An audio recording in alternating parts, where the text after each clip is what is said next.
Okay, this is part 3. So we finished with the threading. Let me put my thread away. This is the same thread. It's a leather thread for leather. Again, I got this off Amazon. Very inexpensive. And I bought 2 combs. I got one for free. So that was a bonus.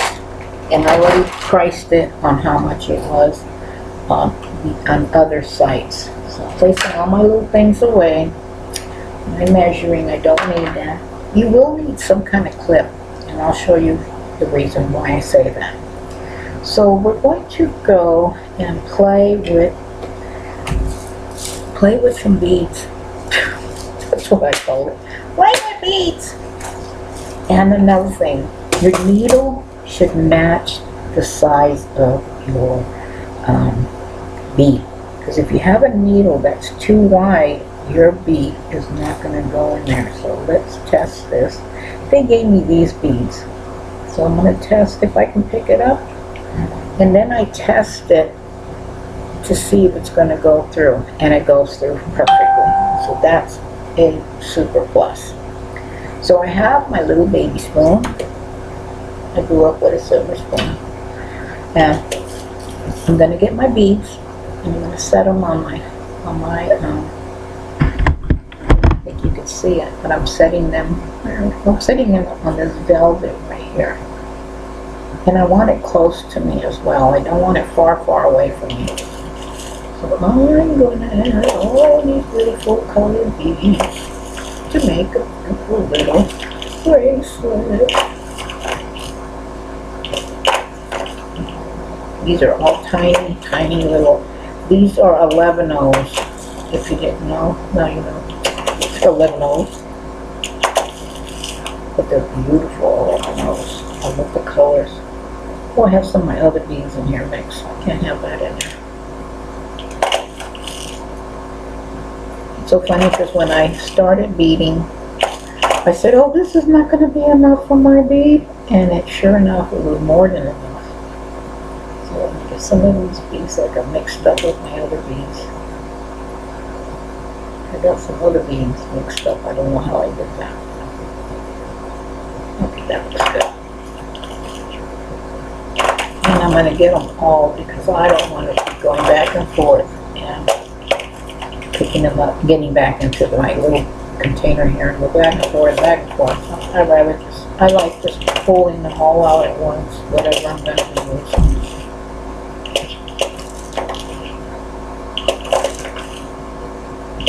Another thing, you have to pick your main color, the one that's going to use a lot of beads. Okay, I'm going to put this one away. And I'm going to move that out the way. And I'm going to kind of squish them all over there, way over there so I can see them. I don't know if you can see that, but they're all spread right there. And then the main color that's going to take up most of the beads is going to be this metallic black. And with that pink and green and silver, it's going to really pop out these colors. Oops, they're so tiny. You need a pair of really good magnifying glass. Unless you have really good eyesight, then that's different. So I think I got enough. You're going to need findings, whatever class you're going to use, toggle class or side class. Or maybe even you're going to create your own little toggle or your own little class. It's totally up to you. So I've got my, let's see, if I flip it this way, I want you to view that. That's a good contrasting. So I'm going to add my paper here. Now it's numbered for me to look at. And I also need my starting point where I'm going to start. So I said earlier you need a contrasting color. You need a main color. I'm going to use the black thread because a lot of these, and also because they're glass beads, the color of the thread is really important, so that's really up to you. I don't have any of this pink thread, but I'm going to start buying some more of these combs, and I will get it all tangled up. Put that away. Thread got all tangled, no big deal, no worries. I can always cut it, but if I can save it, I want to save it. I see if it's going to be unsavable. When I said that, then it untangled. Can you believe that? Okay, that's good. That's good. So I have a glass here that I place my thread. You see, I want to show you why. I'm going to show you why I placed this here. Look at that, how it glides through. And I don't have to hold it in the hand. And another thing, because I have a cat, so she wants to jump up here and get this thing. So I'm going to pull a good arm's length. And how I do that is I go from my nose to my arm all the way across, and I see a knot. Can't use this. So I'm going to take that, but I'm going to save that thread for adding beads to the necklace. I place it right back in that bag. I don't waste anything. I don't be wasteful. So let's do this again. And show you. So what I do is I take the thread and I go with nice arm's length like that. That's what I mean from the arm's length. That way you know from the nose to your arm. This is a lot longer than that. I tell you, it's a lot longer, but I want it long, because I don't want to keep threading it. And if you can hold on to your thread without getting it tangled, then you are at it a plus. So let me go back to the loom, set my thread on the side, and make sure nothing's dangling. I don't want that in front of me. I don't want to get it knocked over. So pick up your thread. I go about like this length. This is 10 inches. And I'm going to go underneath the one that I'm starting to my left. If you're right-handed, I'm starting on my left. But if you're left-handed, you start on the other side. And I'm going to just make a simple knot to start this off. And then another, that was an overhand knot. And now I'm going to go through the knot. Like so. Tighten that up nice and tight. Remember that clip that I got at the 99-cent store? They sell them, but you're going to spend like $10 for just one.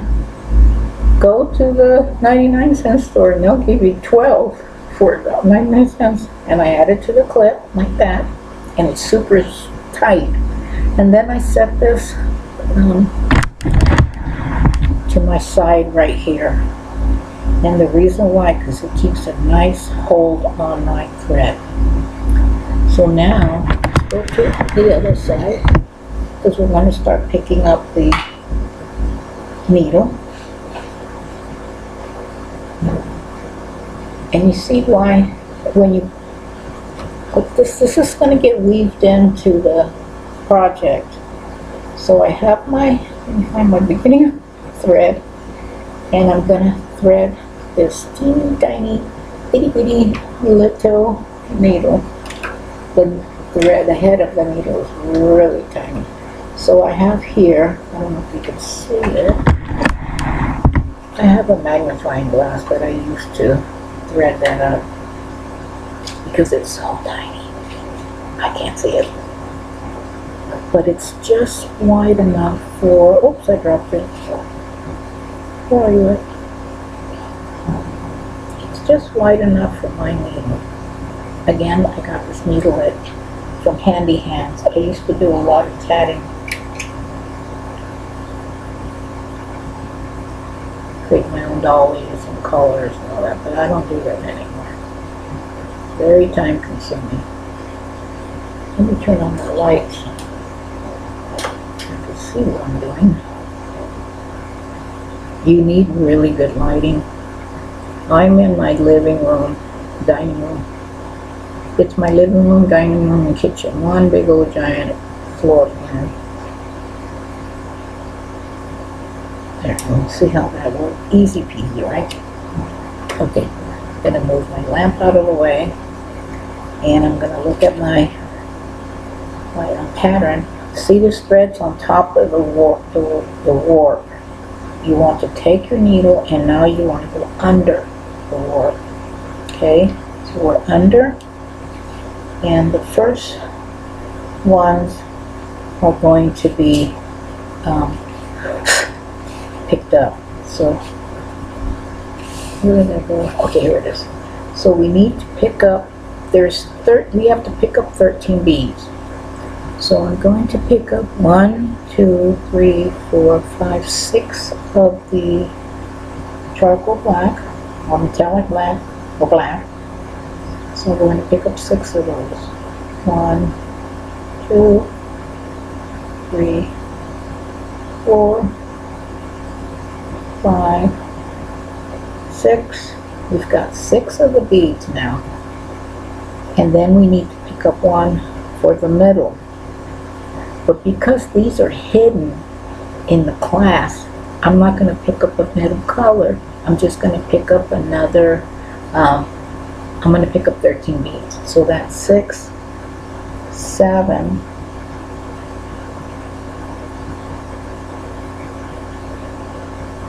8,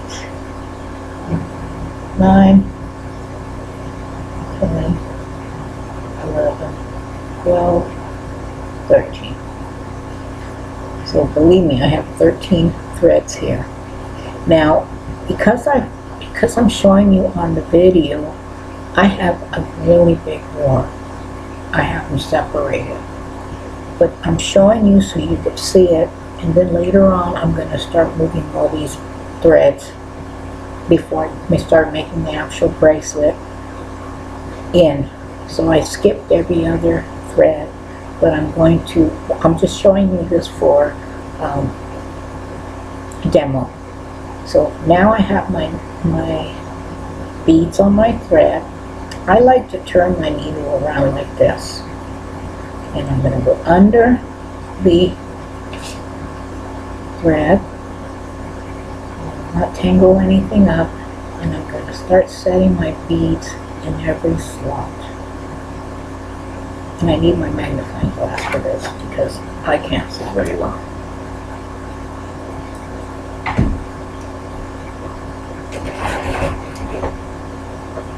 He doesn't want to stay still. He wants to move. I don't know why. Okay, let's do this again. So, because I can't see very well. Not these little tiny needles are on your toe. You have to be really careful. Make sure that all those beads are going into those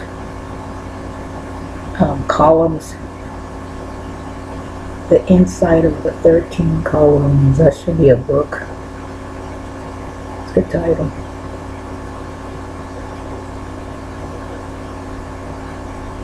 Okay.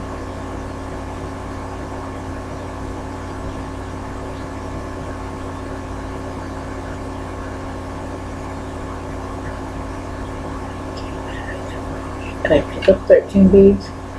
Let's see, that's 5, that's 10. I got 13, but what I'm having difficulty is because they're far apart from each other.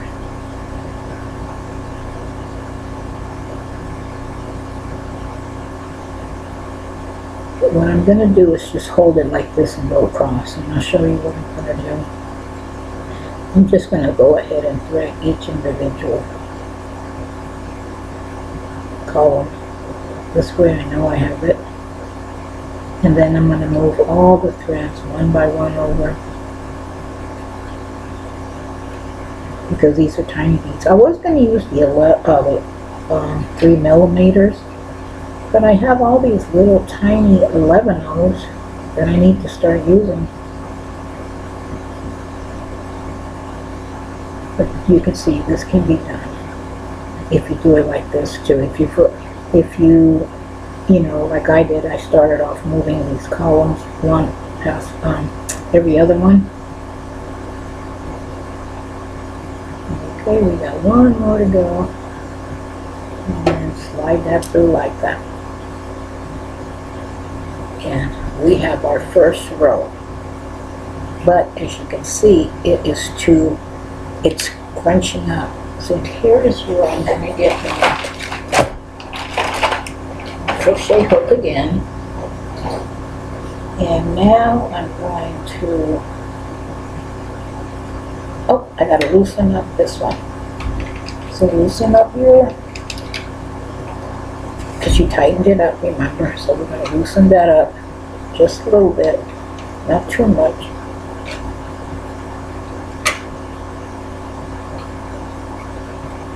Just a little bit, just enough so we can move all those threads one over. Because these are smaller beads, they need to be adjusted just to the spring.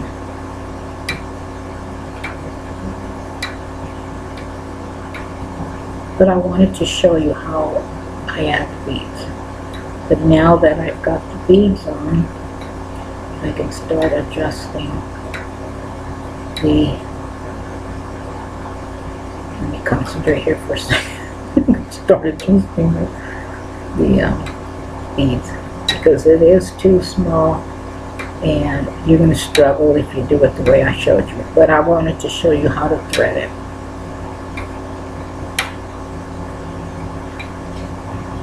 Okay, now that's better. So I'm going to do the same thing on the other side. All I'm doing is moving my thread over. And even though it's loose, I can tighten it up again.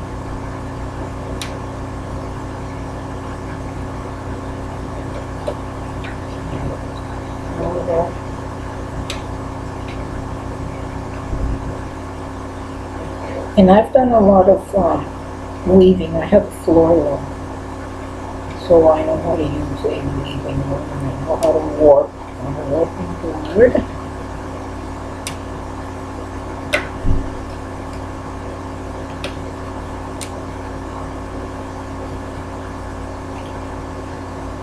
So now I'm using all 14 slots between those. Okay, now I'm going to take the front, open it up, and tighten that warp up.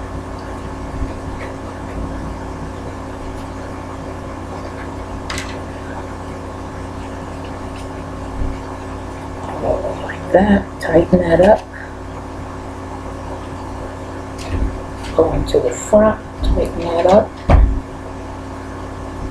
Just enough. And look at that. What a beautiful, it's just gorgeous. So now I can pull my thread. Let's get them all tight, all nice and lined up.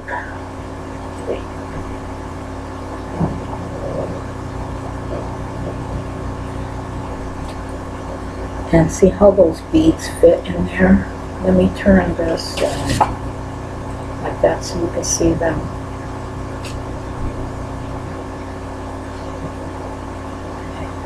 Move that up some. Let me get that clip out of the way.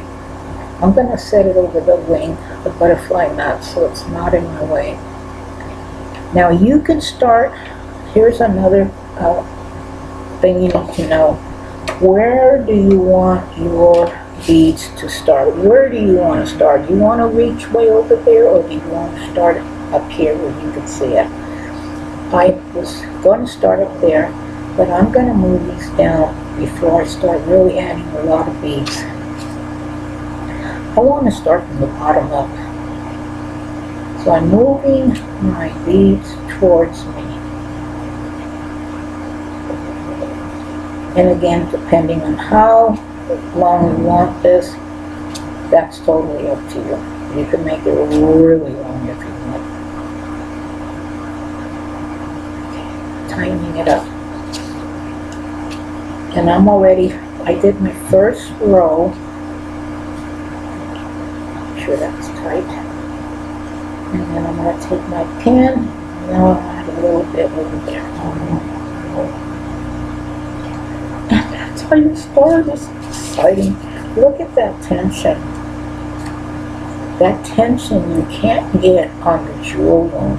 This tension you cannot get on the Ricks loom. But this tension you can get on the indie show. It's one complete word. INDIVSHOW. Wooden large bead loom. Go to Amazon and check this out. This is the large one. The small one is $25 and it's small. For $10 more, you get the large one. That, I'm just letting you know. So, I mean, you're really getting a deal. And I got beads, I got thread, I got the needles, I got the thread, you know, the little, what do they call those when you use the thread to thread your, I forget what it's called, the needle threader. I got the needle threader, the thread. I got beads, and I also got a really long, what do they call that? Tweezers, real long ones, because you need to. But I use my crochet hook. I like that. And you get a brush to clean out your springs. And of course you get this whole thing. What a beautiful, beautiful, well-constructed loom. And it comes with all the the butterfly nuts, it comes with the washers, it comes with all the hooks, it comes all I mean, it's just perfect. And then right here, there's this little wooden, small little wooden beam. I'm going to remove it if I can get it out. Because I tighten this up, but there's this piece of wood here. And that is for you to add, like say for instance, you're going to add material to your project. Or if you're going to, because you can literally weave, regular weave. Like you get your warps all set up, and then you can do a small little pot holder. But you can also create a large project. So that's how you do this. I'm already at 22 minutes. I already went over my 50-minute limit for YouTube. But I am having so much fun. Just look at that tension. I made this bracelet yesterday, the other one I showed you. It was done within an hour. That's how fast you can create these projects. So I'm going to say goodbye. I want to thank you for joining me. And if you're wondering why I'm looking up, the reason why I look up is because I have my huge monitor. It's this big, my TV, and this way I can see myself. And again, I have real bad allergies, and I'm having an asthma, kind of like an asthma attack. So I have to get my asthma medicine because I can turn real white and pale within seconds because I can't breathe very well. But I want to thank you for joining me. I hope you got some inspiration. And again, look at my hair. I look like I just noticed the hair, my mirror.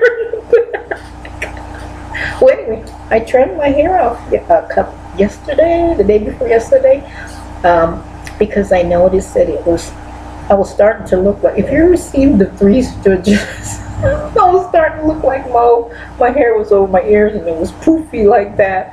And I said, you know what, I'm really starting to like short hair. I used to have my hair down to my knees for years. It's beautiful to have long hair, but it's also a lot of work. And I was just, after 30-something years of having long hair, when I worked, this is when I was retired, I had long hair. But when I worked, I always had short hair like this. And I trimmed my own hair. I also went to cosmetology school, but I ended up being a professional escrow tax professional. I worked in the banking industry for 25 years, so go figure how life changes for you. God bless you all. Love you.